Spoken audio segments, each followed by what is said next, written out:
बीते कुछ सालों से तकनीकियों का दौर बढ़ा है। हर क्षेत्र में लगभग तकनीकियों का विकास हुआ है और खेती किसानी भी इससे पीछे नहीं है।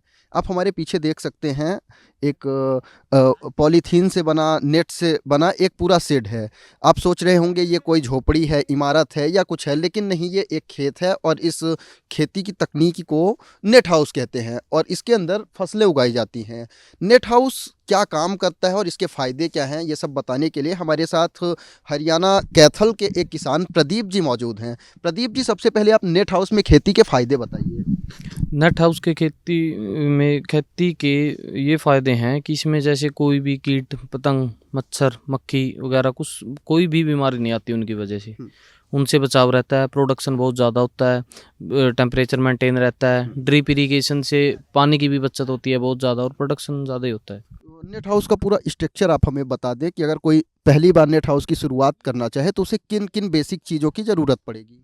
सबसे पहले इनकी एक फ़ाइल तैयार होती है क्योंकि ये गवर्नमेंट से अप्रूव्ड होते हैं, गवर्नमेंट ही इनको सब्सिडी मंजूर करती है। मतलब अपने मन से कोई नेट हाउस नहीं बना सकता। नहीं बना सकता है लेकिन उसमें यही है, कॉस्ट बहुत ज़्यादा आ जाएगी, 28 30 32 लाख रुपए के आसपास आ जाएगी 1 एकड़ में। 1 एकड़ में। अच्छा। हाँ, और अगर हम गवर्नमेंट के थ्रू करवाएं तो उसमें 70 से 75% तक सब्सिडी मिल जाती है। तो ये मतलब फसल लगने तक इसका लगभग फर्स्ट टाइम का जो मतलब खर्चा 8 से 10 लाख हो ही जाता है। पहली बार। हाँ। और उसमें बेसिक ज़रूरतें क्या होती हैं, ये नेट आप कहाँ से मंगाते हैं और इसका स्ट्रक्चर कौन तैयार करता है कि इसी तरह के पॉली नेट हाउस बनेंगे। इसके लिए एक्सपर्ट बुलाने पड़ते हैं। मैक्सिमम जो अभी हरियाणा में चला हुआ है कि एजेंट होते हैं इसके। एजेंट पकड़ते हैं फाइल कि हाँ ये इस एकड़ में लगवाना है, तो वो सारा स्ट्रक्चर बना के तैयार करते हैं कि ऐसे ऐसे ये होएगा। अगर किसान की भी कोई इच्छा है कि हाँ इसमें मैंने ये चेंज करवाने हैं या पर्दा ग्रीन लगवाना है, वाइट लगवाना है या कुछ भी है, वो सुझाव दे सकता है उसके तरीके से। क्या क्या चीज़ें इस्तेमाल होती हैं, जैसे ये नेट हो गया, ये कौन सा नेट होता है। ये नेट होता है, ये सन कंपनी का नेट है। जैसे मतलब ग्रीन भी होता है, ग्रीन तभी यूज होता है जब ये कपड़े का नेट है या तात का नेट है, कैसा है। ये कपड़े का ही नेट है। कपड़े से मतलब थोड़ा मजबूत है, ये मच्छरदानी टाइप है। जो नीचे को लगा हुआ है ये थोड़ा पन्ना टाइप होता है, पन्नी टाइप में। इसको ना ही तो मतलब चूहे वगैरह काट सकते हैं, इसमें केमिकल होता है। हाँ, अच्छा।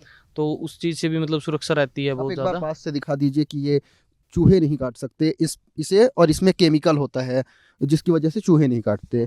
और क्या क्या इसे बोलते क्या है। इसको नेट हाउस ही बोलते हैं। नेट ही बोलते हैं उसको नेट भी। बोलते हैं इसको। अच्छा।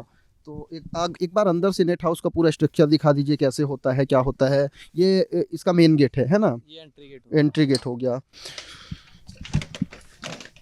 तो इस एंट्री गेट में जैसे भी जो भी हमारी मतलब दवाइयाँ वगैरह हैं, वो आराम से मतलब स्टोर कर सकते हैं। उसके बाद जैसे अभी गर्मियों की फसल होती है ना, तो हमारे साथ साथ कहीं कीट पतंगे मच्छर मक्खी वगैरह साथ में आ जाते हैं। ये नेट हाउस का पूरा शेड हमें दिख गया है खेत के अंदर।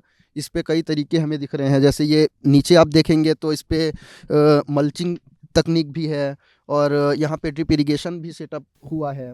इस सब के साथ ये नेट पे ही हम बात करेंगे। ये नेट पे ऊपर कौन सी नेट है, ये भी सन कंपनी की नेट है। और ये जो ये काम क्या करती है ऊपर? ये जो नीचे लगाई हुई है, ऊपर वाली तो वही कीट पतंगों के लिए है। ये जो नीचे लगी है इसमें बहुत से लोग ग्रीन भी लगवा लेते हैं, और ये वाइट। नहीं, ये काम क्या करती ये है। काम करती है, जैसे अभी गर्मियों में बहुत ज़्यादा धूप होती है, तो ये मतलब तापमान को मैनेज करने के लिए एक परत बनाई गई है। हाँ हाँ हाँ, ये मतलब मैनेज करती है, ज़्यादा धूप को रोक देती है। इसके अलावा ये पोल की दूरी कितनी होनी चाहिए, ये इसका कैसे अनुमान लगाया जाता है। ये 10 फुट होनी चाहिए, 10 से 12 फुट। अच्छा। और क्या इस ये खास है जो हम नहीं पूछ पा रहे हैं आपसे इस पॉली हाउस से जुड़ी, और आप बताना चाहें। नेट हाउस दो ही तरीके के होते हैं, एक तो ये जो लगे हैं पाइप वाले। इसके अलावा एक दूसरा भी होता है जो मतलब वो तारें होती हैं उसमें, वो तारों के सहारे ही नेट लगा होता है। वो थोड़ा मतलब इससे कम खर्चीला रहेगा और थोड़ी उसकी मजबूती भी इससे कम रहेगी।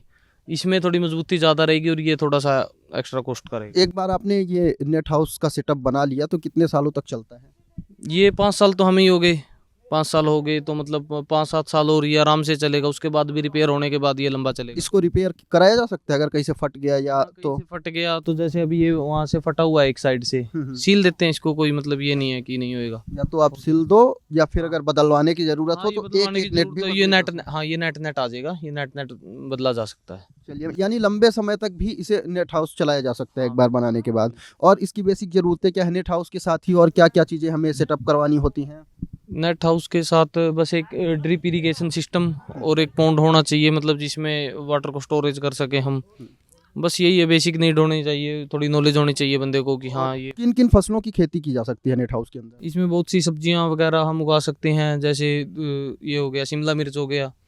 धान गेहूं के खेत के लिए भी क्या नेट हाउस का इस्तेमाल है? नहीं, उनके लिए नहीं है, क्योंकि ड्रिप इरिगेशन सिस्टम है ना, तो नीचे जड़ों में ही पानी जाएगा, तो गेहूं और मतलब आप बागवानी के लिए इस्तेमाल कर सकते हैं, फल सब्जी फूल भी जो उगाना चाहे फूल भी उगा देते हैं, है ना जी। तो चलिए, ये पूरा नेट हाउस का पूरा काम था, नेट हाउस के फ़ायदे भी बताए गए। अगर आप नेट हाउस में खेती करते हैं तो पौधों में कीट पतंग रोग या किसी तरह की बीमारियों का असर नहीं होगा। इसके अलावा ये जो दिखा है, इसको नीचे से चूहे नहीं काट सकते, ऐसा हमारे प्रदीप जी ने बताया कि इस पे केमिकल होता है, एक विशेष केमिकल होता है, चूहे काटेंगे तो चूहे मर जाएंगे। इसके अलावा नेट से जुड़ी सभी चीज़ें बता दी हैं, बेसिक ज़रूरतें बता दी हैं और ख़र्च बता दिया है। इसके अलावा अगर आपको सब्सिडी लेनी है तो उसका तरीका क्या होता है, ये भी एक बार आप बता दें। उसको हरियाणा में, जैसे मैं हरियाणा की बात करूंगा क्योंकि बेसिक तो हमें यहीं का पता है ना, यहाँ पे एजेंट होते हैं, तो वो फाइल को पहले एक बार देखते हैं कि क्या मतलब आपको अप्लाई करना होता है, और वो अप्लाई कहाँ कराते हैं? मतलब ऑनलाइन होता है, ऑफलाइन होता है? वो ऑनलाइन ही करवाते हैं, फाइल को लेते हैं पहले, वो ऑनलाइन करवाते हैं उसको, जैसे कृषि विभाग में करवाते हैं, उसके बाद फिर सब्सिडी भी वही मंजूर करवाते हैं। तो मतलब हरियाणा में तो यही चल रहा है, एजेंट के थ्रू ही करवाते हैं सबका। चलिए, तो खेती किसानी से जुड़ी तमाम अपडेट्स के लिए बने रहिए किसान तक के साथ। अगर ये वीडियो आपको पसंद आया है तो इसे लाइक ज़रूर करें।